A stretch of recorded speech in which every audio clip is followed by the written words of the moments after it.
बहुत बहुत धन्यवाद हमारे को ये मौका देने के लिए कि हमें ये बुक पे हम चर्चा कर सकते हैं। तो ये नाम आपने कैसे सोचा? क्या विचार था आपका ये बुक लिखने से पहले? ये बुक का नाम आपने बुक लिखने से पहले सोच लिया था या सारे चैप्टर्स इसमें, क्योंकि कुछ छोटी छोटी कहानियाँ हैं इस बुक में, तो वो जानना चाहती हूँ कि ये नाम कैसे आपने सोचा? कुछ सच आधे अधूरे, इसके बारे में आप प्लीज़। क्योंकि इस तरह का पटल जब आप किसी लेखक से मुखातिब होते हैं, उनसे बात करते हैं और उसकी विचारधारा से अवगत होते हैं, तो ये अवसर बिल्कुल अलग होता है, पुस्तक से बिल्कुल अलग। क्योंकि बहुत सारी बातें हैं जो पुस्तक में कभी लेखक लिख नहीं पाता। अपूर्णता का हमेशा ये भाव उसके मन को कचोटता रहता है। और रही बात ये पुस्तक की, कुछ सच आधे अधूरे, कथाएं इसमें सब सत्य कथाएं हैं। अधूरे इसलिए हैं कि इसमें मेरी अनुभूतियाँ, संवेदनाएं और कुछ कटु अनुभवों के सच भी इसमें हैं। तो जब सारा संग्रह मैंने कर लिया कहानियों का और इसे बिल्कुल पूर्णतः सत्य नहीं कह सकती थी, तो इसलिए इसको कुछ सच आधे अधूरे, जो आपके समक्ष पुस्तक रूप में आई है, इसलिए इसका ये शीर्षक रखा मैंने। और कोई भी लेखक बिना अनुभूतियों के लेखक कभी नहीं बनता। लेखक के अंदर अनुभूतियाँ जब उद्वेलित होती हैं और संवेदनाओं के साथ उसका तड़का लगता है, तो शब्द को पिरोया जाता है और वो शब्द फिर मिलकर एक कहानी का रूप लेते हैं। और ये आवश्यक नहीं है कि प्रेम खाली स्त्री और पुरुष का प्रेम होता है। प्रेम, ममता, वात्सल्य, बहुत कुछ है संसार में जिसे हम खुली आँखों से देखते हैं। और जब कोई अनुभूति के साथ टकराता है तो तब वो एक कहानी का रूप लेता है। तो मुझे बहुत प्रसन्नता है कि मैं वहाँ बैठी होती थी, अक्सर लोगों को सुना करती थी और मुझे बिल्कुल अनुमान नहीं था कि एक वक्त ऐसा आएगा जो मैं आपके सामने बैठ के आपके समक्ष अपनी कुछ विचारधारा, अपने विचार आपके सामने अभिव्यक्त करूँगी। एक महिला के लिए कहीं ना कहीं लिखना हमेशा से मुश्किल रहा होगा शायद। मतलब हर महिला शायद नहीं सोचती कि वो लिखेंगे। तो आपकी प्रेरणा क्या थी और क्या सोच के आपने और कब से आपने लिखना शुरू किया था? मैंने सबसे पहले 8वीं कक्षा में पहली एक नज़्म लिखी थी। कक्षा में किसी सहपाठी से थोड़ा सा कुछ कहा सुनी हुई और जब मैं घर आके रोई तो मेरी माँ मेरी पहली गुरु हैं, तो उन्होंने मुझे बहुत डांट डपट लगाई और बोला, रोना कमज़ोरी और कायरता है, अगर तुम्हारा मन कर रहा है तो कागज़ पे उतारो और फिर मुझे दिखाओ। तो वो 8वीं कक्षा में मेरी पहली एक छोटी सी नज़्म उठी थी जो मैंने लिखी। और फिर उसके बाद प्रेरणा स्रोत में बहुत सारे साहित्यकार भी हैं। मेरे गुरु हैं प्रोफेसर अशोक चक्रधर, और उनसे तो मैं बहुत प्रभावित रही हूँ और अभी भी हूँ।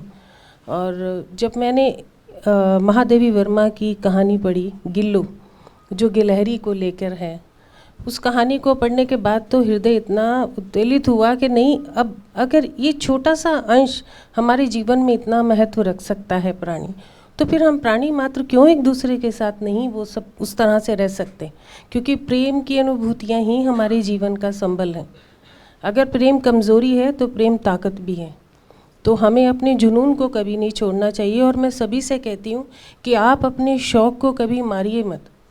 किसी तरह का भी शौक़ है उसे पूरा कीजिए, उसके साथ शिद्दत के साथ जुड़िए कि मुझे इसको पूरा करना है। अगर आप बीच में कहीं टूटते हैं तो फिर से जुड़ जाइए।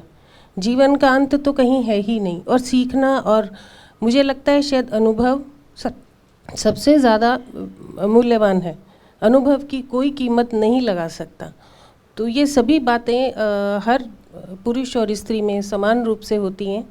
फ़र्क सिर्फ इतना है कि स्त्री के साथ साथ एक गृहिणी के तौर पर, एक व्यवसायी के तौर पर बड़ा भार होता है। और मेरा वास्तविकता यही है कि मैंने कभी घर के कामों को नज़रअंदाज नहीं किया। और जहाँ तक लिखने की बात है, मैं सड़क पर, ऑफिस में, अगर मैं कैंटीन में भी बैठी हूँ और मेरे दिमाग में कुछ आ गया तो मैं तुरंत लिखना शुरू कर देती हूँ। क्योंकि जो एक समय पे आपके मस्तिष्क को कचोटता है और दस्तक देता है, उसे उसी समय अगर उतार लिया जाए तो मेरे ख्याल से वो ज़्यादा उचित है। वैसे ही जैसे आपने कहा कि परिवार के बाद, मतलब माँ ने साथ दिया तो ठीक है, लेकिन उसके बाद फैमिली, हस्बैंड, बच्चे, सब कुछ होने के बाद भी उसको कंटिन्यू रखना, और वो उस तरीके का समय निकाल कर अपने लिए आपने इतनी सारी बुक्स लिख दी और इतने कार्यक्रम किए, तो वो आपको कष्ट, मतलब कष्ट नहीं पर कुछ ना कुछ आपका जो थॉट प्रोसेस पहले था उसमें और अब में कुछ बदलाव आया? मुझे नहीं लगता कोई बदलाव ऐसा आया, क्योंकि जीवन अपने आप में एक चुनौती है, और अगर आप चुनौतियों का सामना करना जानते हैं, समझते हैं, तो आप कभी हार ही नहीं सकते। बच्चों के साथ, अपने पति के साथ, अपनी घर गृहस्थी को बहुत अनुशासित रूप से चलाकर भी लिख सकते हैं। बस मैंने कहा ना, एक जुनून होना चाहिए आपके अंदर कि मुझे कुछ करना है, और अगर आपका जुनून आपके साथ सशक्त रूप से खड़ा है तो आप कभी हार ही नहीं सकते। तो अपना मनोबल है उसे सुदृढ़ रखिए, अपना ध्येय अपनी आंखों के सामने होना चाहिए। मेरे जीवन जीने का उद्देश्य क्या है? अमूमन मैंने लड़कियों को के बीच भी रही हूँ, बहुत सारी ऐसी लड़कियाँ देखी उन्हें खुद नहीं पता उनके अंदर कितने गुणों की भरमार है, खुद नहीं जानती वो क्या कर सकती हैं।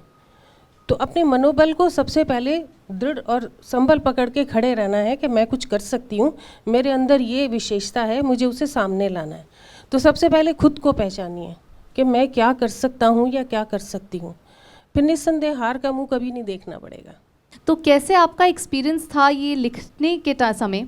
क्योंकि एक बार में तो ये आपने कहानियाँ शायद नहीं लिखी होंगी, ये कंपाइलेशन होगा आपके कुछ कुछ कहानियाँ पढ़ते पढ़ते, तो क्या आपके थॉट प्रोसेस था और कैसे आपको ये कहानियों में आप कहानियाँ कहाँ से लेकर आते थे, कहाँ से आप इतनी, एक ही किसी पर्टिकुलर एक इंसान के लाइफ में इतनी कहानियाँ कहाँ से आ सकती हैं, कैसे आ सकती हैं, वो जानना चाहेंगे हम।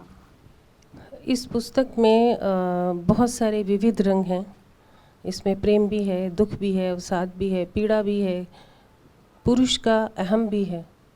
पुरुष को टूटते हुए भी मैंने देखा, पुरुष को जुड़ते हुए भी मैंने देखा। और मैंने सबसे पहले बोला कि आपका अनुभव जब अनुभूतियों के साथ टकराता है तो कहानियाँ अपने आप उत्पन्न हो जाती हैं। ये आपकी विद्वता है कि आप उसको शब्दों में कैसे उतारते हैं।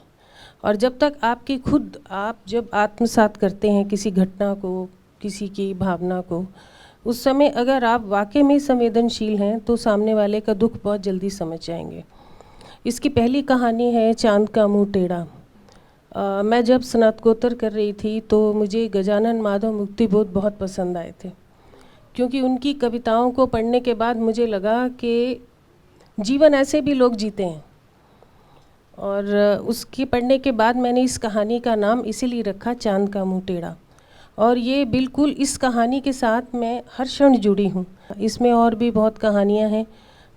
निशब्द कथा है जिसमें एक औरत की पीड़ा है और वो जिसकी कहानी है वो ज़िंदा हैं, और मुझे उनसे आज्ञा लेनी पड़ी कि मैं ये कहानी लिखूं कि नहीं, क्योंकि बहुत समझदार लोगों ने भी मुझसे ये कहा कि मत लिखो। लेकिन फिर मुझे लगा कि ये अन्याय है, तो आवाज़ उठाने के लिए किसी को तो सामने आना होगा। तो तब मैंने उनसे आज्ञा लेके ये कहानी लिखी कि किस तरह से जब अपनी माँ नहीं होती तो लोग कैसे किसी बच्चे के साथ अन्याय कर सकते हैं और कैसे उसके साथ अत्याचार कर सकते हैं। उसकी शादी कर दी जाती है और शादी की सेज पे उसे पहली बार पता लगता है कि लड़का विवाहित है और उसके 2 जवान बच्चे हैं। उसे समझ नहीं आता, लेकिन सेज पर ही उसे कह दिया जाता है कि तुम्हें ब्याह कर लाए हैं इन बच्चों की सेवा करने के लिए। और उसके बाद फिर उसके दर्द की अंतहीन इतनी लंबी कहानी है कि मैं यहाँ बताऊँगी तो शायद आप सबकी आंखें नम हो जाएं। और कहानी पढ़िए, आपको पता लगेगा कि कोई अत्याचार की किस सीमा तक लांघ सकता है। और अंत में वो एक कचोटती है खुद को कि काश मैं भी कभी माँ बन सकती। और बहुत कुछ है इस पुस्तक में, पढ़िए। बेजुबान एक कहानी है इस बुक में, उसके बारे में आप कुछ बताना चाहेंगी?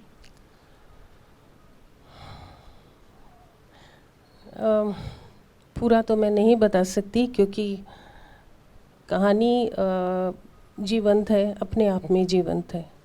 जब आप बहुत हालातों से गुज़रते हैं और ऐसी परिस्थितियां पैदा हो जाती हैं कि आप उन परिस्थितियों से निकल ही नहीं सकते, तब आप कोई ऐसा निर्णय ले लेते हैं जो जीवन को ही पलट के रख देता है।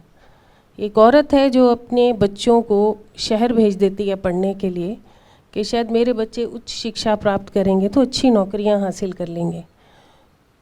तो कैसे उस औरत से उसके बच्चे छीन लिए जाते हैं और उन बच्चों को नौकरों की तरह रखा जाता है, और किस तरह से वो कुछ बोल ही नहीं पाते, बेज़ुबान है बच्ची, और उसके मन और मस्तिष्क में उसी की माँ के लिए जहर भर देते हैं कि जैसे जैसे वो बड़ी होती है अपनी माँ से नफ़रत करने लगती है, और वो बेज़ुबान रहती है क्योंकि उसे मालूम है कि मुझे ज़िंदा रहना है और चंद सांसें जो मेरी बची हैं मुझे उससे उसके साथ जीना है। जैसे आपने बताया रॉन्ग नंबर एक कहानी इस पुस्तक में है, उसका क्या राज है, उसमें क्या बीता आपके ऊपर, और क्या चीज़ आपने फेस किया कि आपको लगा कि ये लिखना ज़रूरी है? अमूमन हम लोग अपने फ़ोन यंत्र का इस्तेमाल सभी अपनी सुविधा के लिए करते हैं। मैं यहीं कार्यालय में बैठी थी और बहुत दिलचस्प किस्सा है ये, और मैंने फ़ोन लगाया, गलती से फ़ोन कहीं और लग गया। तो मैंने उनसे क्षमा याचना की और कहा कि मुझसे गलती हो गई, मुझे माफ़ कीजिए। तो बोले गलती बहुत खूबसूरत हुई है। तो उन्होंने मुझसे बातचीत करनी शुरू की, और पहली बार जीवन में ऐसी महिला मिली जो अपने घर के सारे भेद मुझे देती रही। सब कुछ उन्होंने बताया, मुझे अच्छा लगता था, वो बेसाख्ता ही मेरे से बातें करती थी। इस तरह से वो मित्रता चलती रही, और फिर कुछ अंतराल आया, और अंतराल के बाद मुझे एक फ़ोन कॉल आया कि आप यति जी बोल रही हैं। मैंने कहा जी। तो उन्होंने बोला कि आप इन महिला को जानती हैं? मैं कहा जी, मेरी बहुत अच्छी मित्र हैं। आप क्यों पूछ रहे हैं? कि बोले मुझे बहुत अफसोस हो रहा है आपको बताते हुए कि वो उनकी मृत्यु हो गई है। तो मैंने कहा आपको मेरा नंबर कैसे पता लगा? तो बोले कि वो एक डायरी बनाती थी जिसमें उनके बहुत ही पसंदीदा लोग होते थे, तो उनके फ़ोन नंबर के आगे वो दिल का आकार बना देती थी, तो हम समझ जाते थे कि ये उन्हें बहुत प्रिय हैं। तो इस तरह से वो, और जब ये खबर मुझे मिली, मेरी उस दिन शादी की वर्षगांठ थी, और वास्तव में मैं उस समय केक काट रही थी जब उनका फ़ोन आया। तो मैं बहुत ज़्यादा दुख में डूब गई, मुझे समझ नहीं आया कि अब मैं केक काटूं, खुशी मनाऊं कि दुख मनाऊं। तो हमारे पति देव ने कहा कि इसे खूबसूरत हादसा समझ के, एक बहुत ही महकती हुई गंध समझ के दिल में स्थान दे दो कि तुम किसी अच्छे इंसान के साथ कुछ वक्त बिताया है तुमने। तो इस तरह से ये रॉन्ग नंबर कहानी मेरी बनी। तो कहीं आपकी लाइफ में इन कहानियों को, क्योंकि आपने एक्सपीरियंस किया या आपको किसी ने सुनाई ये कहानियाँ या अपना दर्द किसी ने बयां किया, तो आपके खुद की पर्सनालिटी पे कितना बदलाव आया, या कहीं डर रहा, या कहीं ऐसा लगा आपको कि ये कहानी कहीं मेरे साथ ना घटित हो जाए? इन सभी कहानियों में व्यक्तिगत अनुभव है, इसमें दो राय नहीं, लेकिन मैं कहीं भी ये कहानियाँ मेरे ऊपर हावी नहीं हुई। हाँ, ये ज़रूर है कि जब मैं किसी चरित्र को गढ़ती हूँ तो मुझे उस चरित्र के अंदर खुद को महसूस करना होता है। मैं सोचती हूँ कि अगर ये पीड़ा से मैं गुज़रती तो मैं कैसा अनुभव करती, लेकिन तब भी आप तुलना नहीं कर सकते अपने जीवन की, क्योंकि आप किसी की कहानी अपने शब्दों में दोहरा रहे हैं, और सफल लेखक वही होता है जो कहानियों को अपने ऊपर हावी न होने दे। और जहाँ तक रही बात कहानियों के चलचित्र की तरह चलने की, तो ये कलाकारी है। जब आप कहानी लिखते हैं तो पढ़ने वाले को यही लगे कि एक चलचित्र की तरह वो कहानी चल रही है। तो इससे बेहतर और कोई उपाय मुझे नहीं मिला। जब मैं लोगों का दर्द बांटती हूँ तो इन कहानियों में उतार देती हूँ। मुझे लगता है कि अगर मैंने नहीं उतारा तो ये अवसाद बन के कहीं ना कहीं मेरे दिल में जगह बना लेंगे और मुझे उन्हें स्थान नहीं देना। तो लिखने के बाद मैं कितना हल्का अनुभव करती हूँ ये मैं जानती हूँ। यकीन मानिए ये किताब सिर्फ जितनी चर्चा हमने करी उससे कहीं ज़्यादा है। ये बहुत छोटी छोटी घटनाएं जिसको एक सार एक बुक में लेकर आए। मैम, कहानियाँ ख़त्म तो नहीं होती, आपके पास और भी कहानियाँ बहुत रही होंगी, पर वो इस बुक में नहीं आ पाई। तो आपने सोचा कभी कि हम और बुक्स ऐसी ही इसी बुक के नाम पे एक एडिशन नया इसमें ले आएँ कि जिसमें हम अपनी कहानियाँ और लिख पाएँ, आप अपनी कहानियाँ और लिख पाएँ? नहीं, 2 उपन्यास मेरे तैयार हैं बिल्कुल, और उसे संशोधित कर रही हूँ मैं। एक है स्पर्श एक रात की ज़िंदगी और दूसरा है संबंधों का धर्मशास्त्र। तो ये दोनों उपन्यास छप जाएंगे, लेकिन लिखना कभी बंद नहीं होता। जब तक आखिरी सांस है आप लिखते हैं। और मेरी माँ ने मुझे कहा था कि जब तक आप विद्यार्थी बनकर जीवन बिताओगी सुखी रहोगी, जब तक झुकी रहोगी जीवन में बहुत कुछ सुख पाओगी। जिस दिन अहंकार सर्प बन के दंश मारे उस दिन समझ लेना तुम्हारा अंत है। मैम, तो अंत में मैं आपसे कुछ कविताएं तो सुने बिना नहीं कर सकती। कुछ आपके जहन में इस टाइम आ रहा हो। अब तक था तूने साथ निभाया, मंजिल तक था तूने पहुंचाया, तोड़कर विश्वास हृदय का पिला दिया मुझे विष का प्याला। डोल रही थी कश्ती मेरी, मांझी बन तुमने हाथ थमाया। चलते चलते हुआ तुम्हें क्या, कसम तू है मुझे बताओ। तोड़ो मत विश्वास हृदय का, अब तो तुम आओ। कितने आए कितने गए, सफ़र अनजाना बीच भंवर में, कश्ती मेरी पतवार तुम ही चलाओ। प्रिय अब तो तुम आओ। तू ही था ना जब तुमने कहा चलो हृदय की बात सुनो।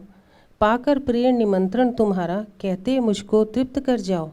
भक्ति तुम्हारी करती रही मैं, विभक्त होकर कहाँ पार पाऊंगी। प्रिय अब तो तुम आओ। बहुत ही